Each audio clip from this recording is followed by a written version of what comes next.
Oh,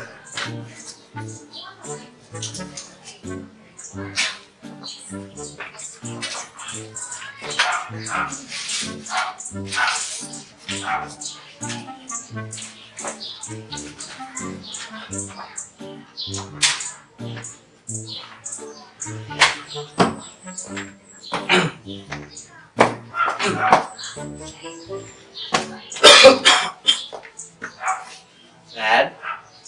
what? Dad? What? Dad?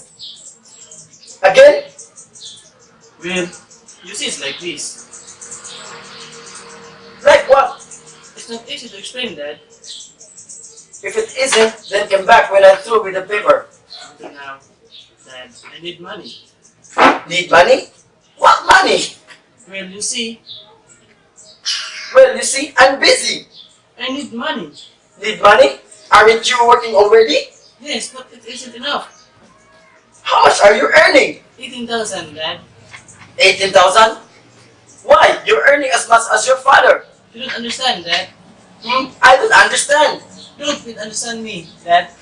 You just said, I don't understand. That means I'm not capable of understanding. Now you say, not to understand you.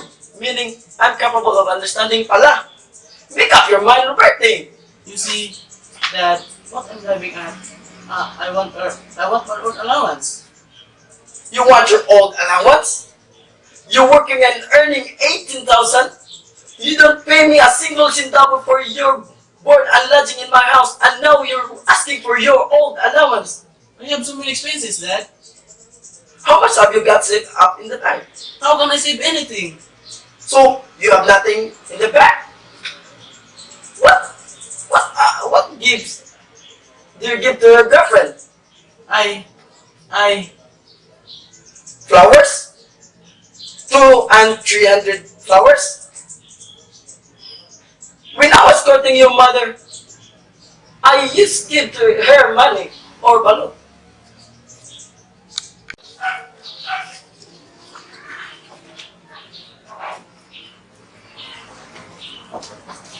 Yes, I remember very quite well. If you only knew what my mother used to say when you used to give me money or balut, she'd say, ang kuripot naman. Pero, Petra, this son of ours is earning 18,000.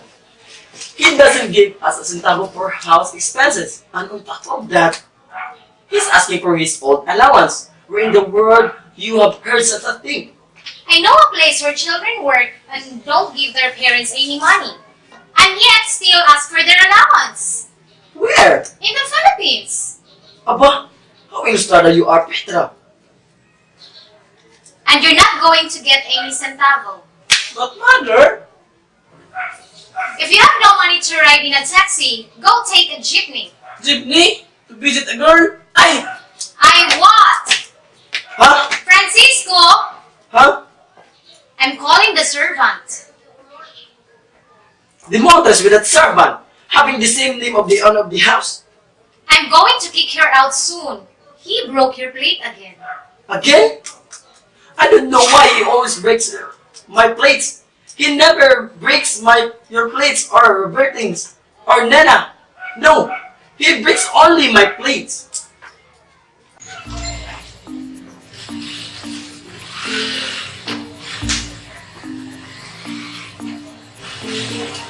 Yes, Senora. Did you make that sign I told you? The one that you told me to make? Of course. The one you told me to write wanted abjecto. Yes, Don Francisco. Huh? I'm talking to the servant. Well, did you do it? No, I didn't yet, Senora. Why not? I forgot how should it be worded. I suddenly remember now. Kaya stupido itong taon to. Hala, go out and do it immediately. Where's Lena? Asleep in her room. At this time, it's 11 o'clock. Why not? Anyhow, it's Sunday. Has she heard Mass? She did it at 4. And so Lena went to the party last night without a supper. It was the first time. I hope nothing happened. What could have happened? We discussed this already yesterday. Yes, I know. But imagine a Filipino girl going to a party with a chaperon. After all, she didn't go out alone with Fred. She went with her friends Luding and Lolita. Yes, there's two girls. Since they arrived from abroad, they've been trying to teach our daughter Nena all the wrong they learned them from those places. Wrong things? Ah, you exaggerate, Francisco.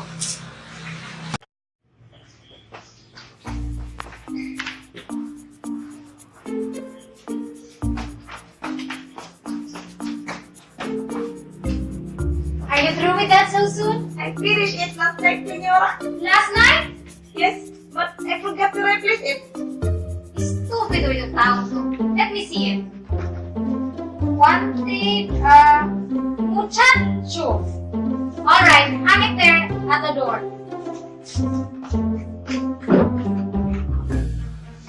I said outside, not inside. Hi, Francisco. He had to be my namesake. As I was saying, Francisco, Were you talking to me or to the servant? what are you still doing there? Go back to the kitchen. You were saying, Petra.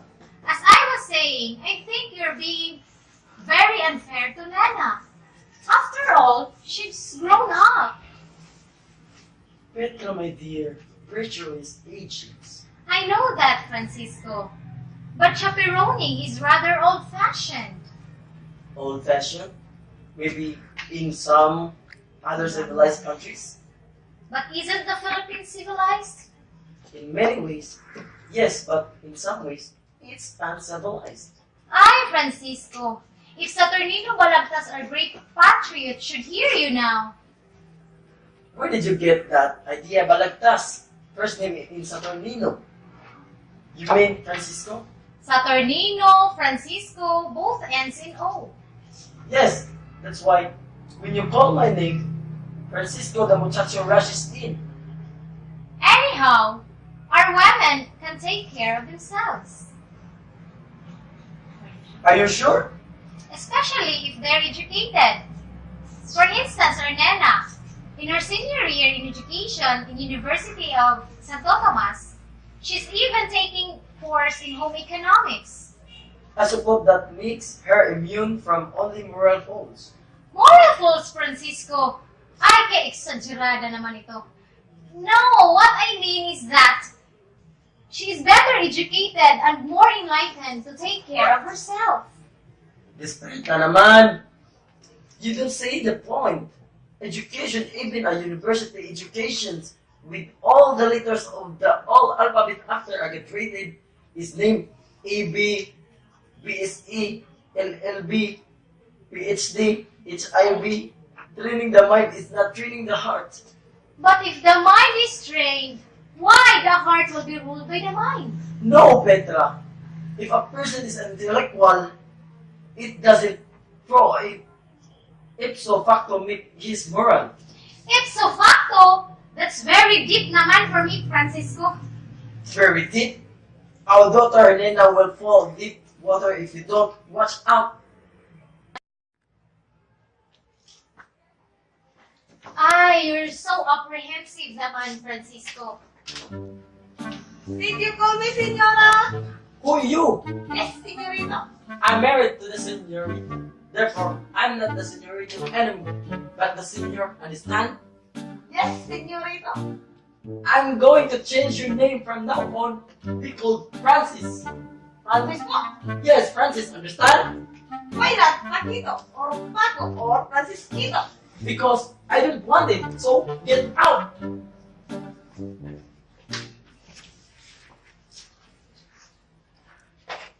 Dad, I'm calling a taxi. Your mother told you to take a jeepney, but I'm visiting my girlfriend. Visiting a girlfriend? At this time, it's near lunchtime. She called me up. She says I must see her right away. It is very important. Birthday, you went to the party last night? Yes, with Leah. You went to the party and a chaperone? Does Roberting need a chaperone? I'm not talking about flirting. I'm talking about the girl you talk out. Well, if you're going to lose your temper, I might be as well in the kitchen. Yes, Dad. Yes, what? I don't get to the party alone. You young modern people, do you realize that in my time when I was hurting your mother, her father, her mother, her three sisters, her young brother, her grandmother, her 5 sister cousins, and 2 distant relatives sat in the sala with us? But why so many, Dad? Because in those days, we were more careful about women's reputation. But in those days, Don't tell me those days with different outward things changed, like the style of women's dresses and neckties, but the human heart remains the same. but in other countries, Dad, Do you go in other countries? The Philippines is different, my son.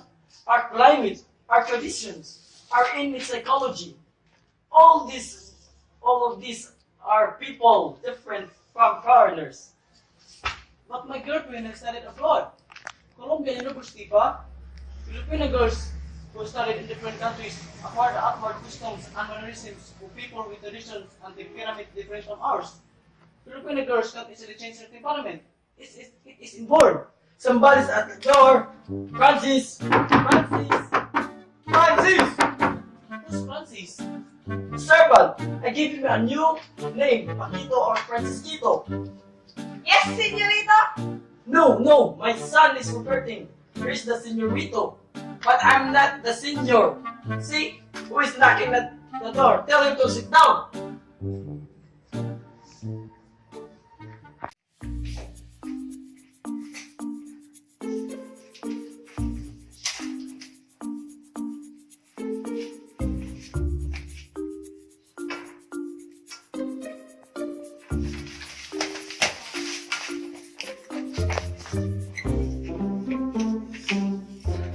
What do you want? What do I want? Have you got any manners? I said, whom do you want to meet? Why don't you speak more clearly? What shall I tell to the owner of this house? Who's the owner of the house? Senora, of course.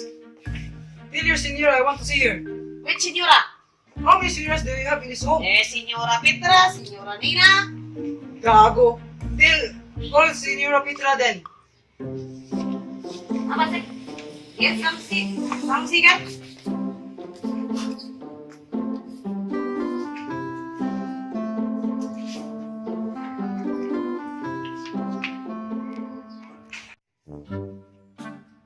Yes? Oh, good morning. Good morning. I saw the sign at the door. What sign? It says, wanted a muchacho. Yes? Are you by any chance a detective? You flatter me, senora.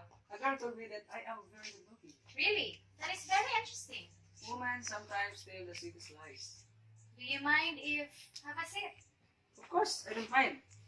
Do you Go ahead mind? and ask any questions. Do you mind if I ask you what can you do? I'm applying. Applying for what? I'm applying for the job. What job? That.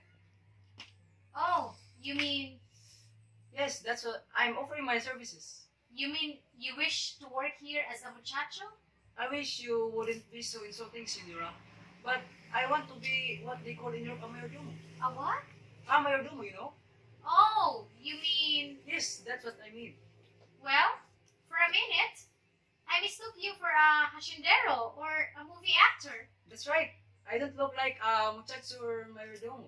My mother always used to say I am amount of something. Confidentially, my mother want me to marry one of the president's daughters. President's daughters? You mean President of the Republic of the Philippines? Yes, why not? Is there anything wrong in that? And you wish to work here as a muchacho? Yes, that's right. What can you do? I can watch the house when you're out, accompany the children or of any to the movies or parties. What else? I can do many other things. I can even sing. Never mind your social accomplishments. Well, what's your name? I was baptized Marcelino, but my mother called me Pablo because I remind her of her brother who spent 2 years jail. But my intimate friend, called me Paul. So I'll pay you 8,000 pesos a month, including your house and lodging. Yes, I'll take the job. Good. You can start now by washing the dishes. Oh, the dishes? But it's time for lunch. Haven't the dishes used for breakfast been washed yet? No, because our servant Francisco always breaks the plates. And I told him this morning not to wash them yet. I wish I had come before the dishes been washed.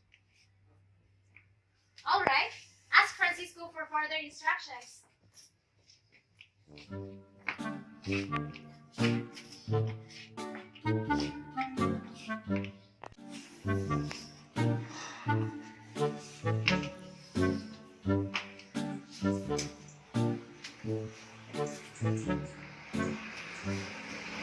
Oh, good morning. Have you been waiting long? No, I just talked to the senora. Oh yes, why don't you sit down? Oh, I will. Do you come some business? Business? Oh, business of a sort. That's good. That's a nice lunging robe you're wearing. You like it? Certainly, I'm going to buy one exactly like that. Thank you. Imitation. This say is the substance of flattery. Of course, mine will more expensive. Undoubtedly, you must be a man of means. Who means? Oh, sort of. I wonder what's delaying Francisco. Francisco? I am Francisco. You're Francisco? Yes. If you're Francisco, the senora told me to ask you for the instructions. Instructions? What kind of instructions? I suppose you meant the instruction for washing the dishes and all sorts of things. Dishes? All that sort of things? What do you mean? Aren't you the servant here? Servant? I am the owner of the house. Oh, the owner? Excuse me. I suppose this is the way to the kitchen. Petra! Petra!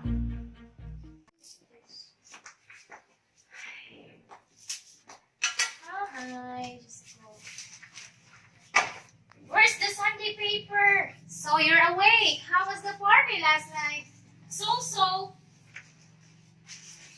Where's the movie page? Probably your brother Roberting is looking at it. You're awake at last. You had breakfast? Breakfast when it's nearly 12? How was the party? So. Abba! Where's the cigar Petra? Why? I placed half a dozen this morning. Half a dozen?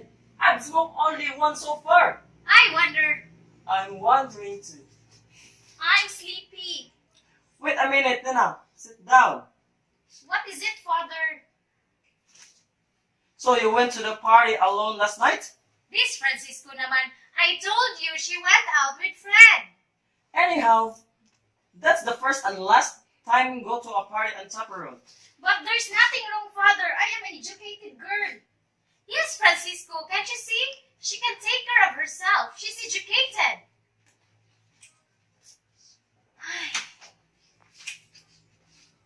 Oh, so you're awake. How was the party last night? So. Why are you here?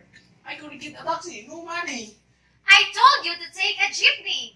Anyhow, I can see her this afternoon. Incidentally, I met Fred's mother a short while ago. Fred's mother? Yes, I met her at Martinez taxi station. And then what are you doing in the taxi station?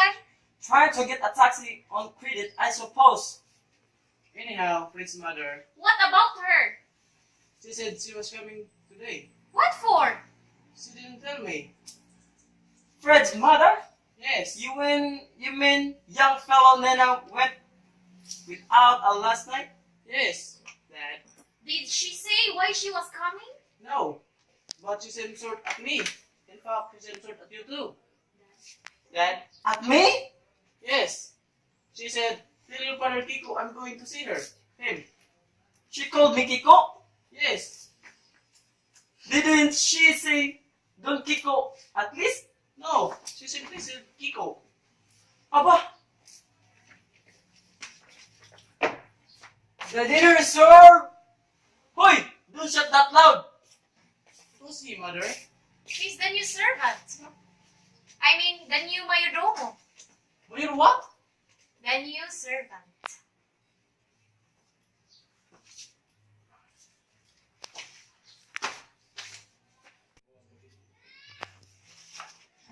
bay, kagutom ba?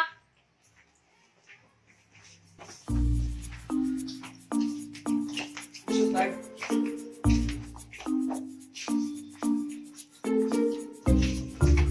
Oh, what do you mean, Hoy?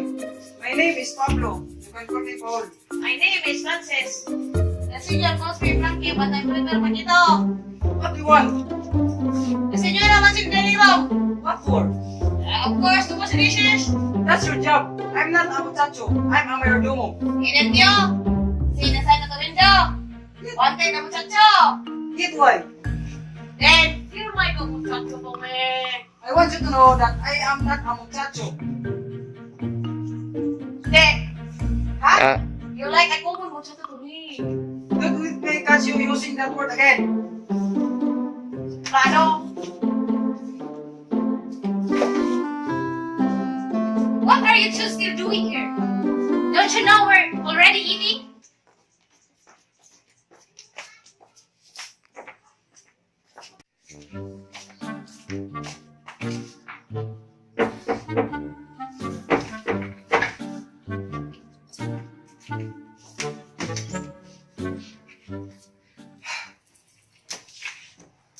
Where's Senora Petra? She's eating. Sit down. Call the senora and mind your own business. So it's you!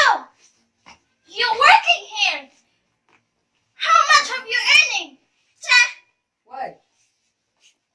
After treating you so well at home as a muchacho, now you came here to work without even leaving me a single note? Che! I'm not a muchacho. I'm a mayordomo. Mayordomo? Mayor Tonto! Che! You may go, Paul.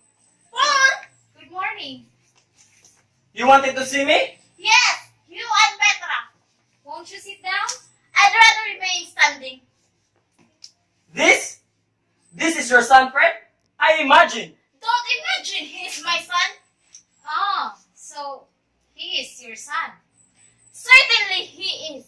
What's that to you? I was just thinking, he doesn't look like a bit like you. Certainly not. He is the spitting image of my third husband. Do sit down, please. Are you trying to insult me by implying I don't have chair at home? What can we do for you? Ask him. What is it, Fred? Ask him. Speak up, my son. Your son? Your son, eh? So you and your daughter Nena have designed my own son? Don't poke him. What are you talking about? Call Nena. Nena. Roberta, call Nena. If you don't mind, I will sit down. I will sit down too. I'm tired.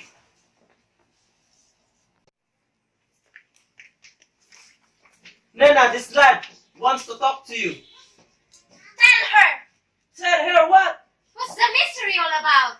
My son and your daughter. They went to the party last night, didn't they? Of course they went to the party.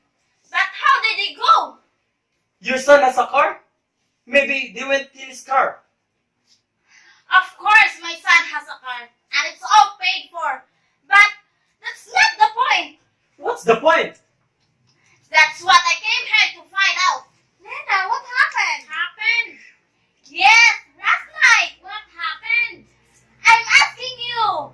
What happened, Nena? Why? Nothing, Mother. Nothing? Nothing. Nothing? Check. A girl going to the party and chaperone until nothing's happened? What really happened, Nena? Nothing happened and you knew it. Check. How dare you shout at me? Don't talk to my mother like that, Nena. Bobo, stupido, standing there like a statue? Statue? What statue? The statue of a dumbbell. Dumbbell. Gaga. Hey, you. Who's that calling my sister's name? She started it. Your son took out my daughter last night. Why do you allow your daughter to go out alone? Nina insisted there was nothing wrong, but my intuition told me it might be wrong. Shut up, Fred. Why, Mama? Why don't you allow your daughter to go out alone with my respectable son? What's respectable son? People saw them came and go and chaperone. Imagine a girl and chaperone going alone. She was your son, wasn't she? Unfortunately, Even my daughter was your son. What danger is there? people talking about last night. But what happened? What happened, Fred dear? Nothing, Mama. Try to think. Something must have happened. Nothing! Nothing! Stop it. Aruy!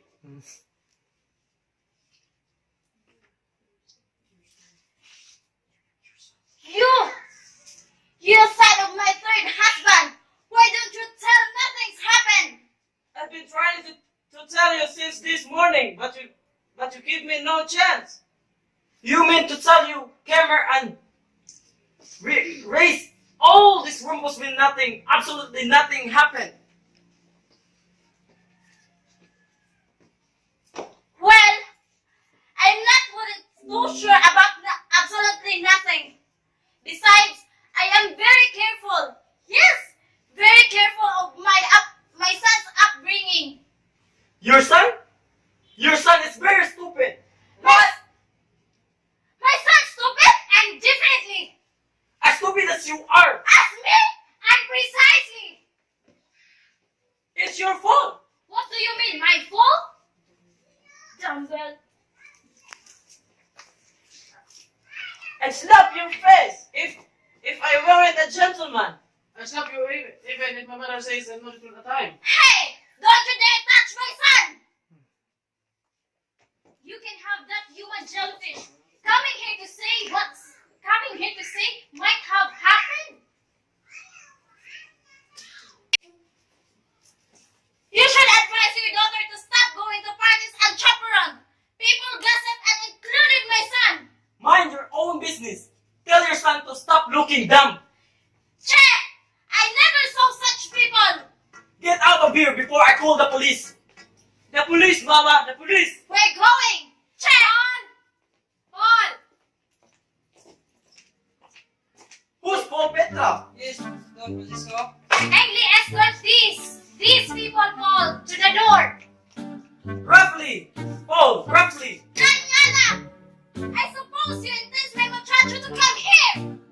I am no Muchacho, I'm a mayordomo. Furthermore, Doña Petra gave me 8,000 pesos a month while you used to give me 50 pesos a day. 8,000 a month? Where did they get that much? Doña Dolores de Cabeza.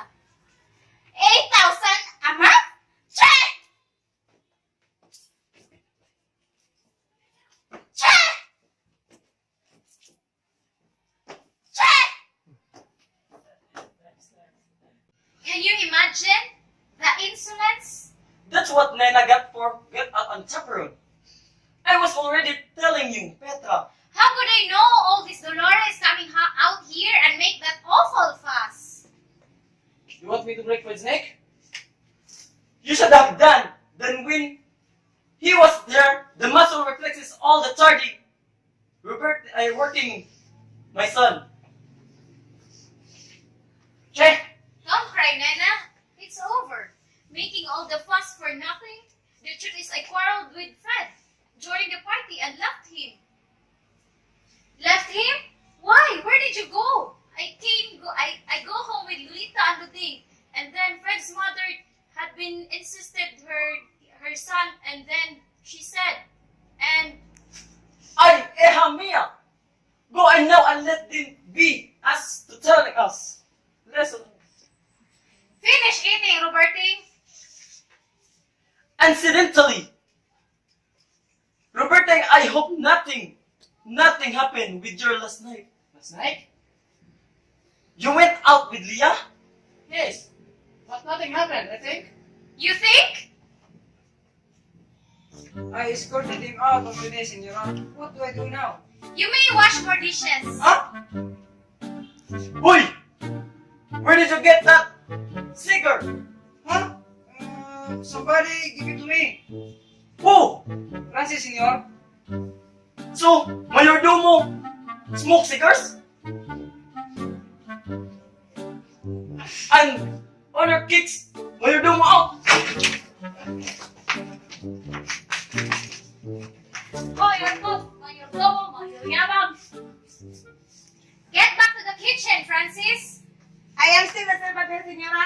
Yes, we're supposed. We'll have to bear with you for a while. Then I will put aside there one thing, muchacho. No! Oh, okay. Make another put wanted at Chaperon. Wanted a chaperone? Yes! For our daughter Nena. Her mother will chaperone Nena. Roberting! Who's it, mother? Isn't that their girlfriend, Leah? Why? Yes. And who is that old man with her?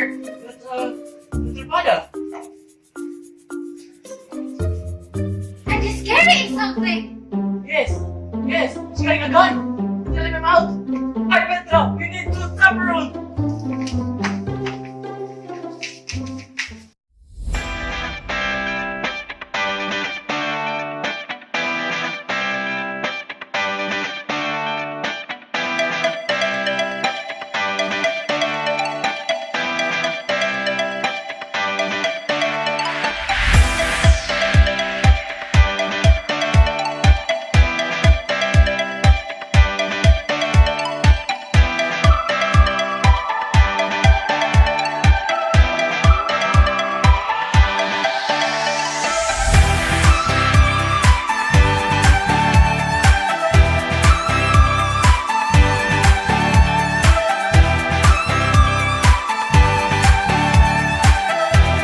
Pakito. Or Paco. Or Paquito, Senor. Because I don't want it.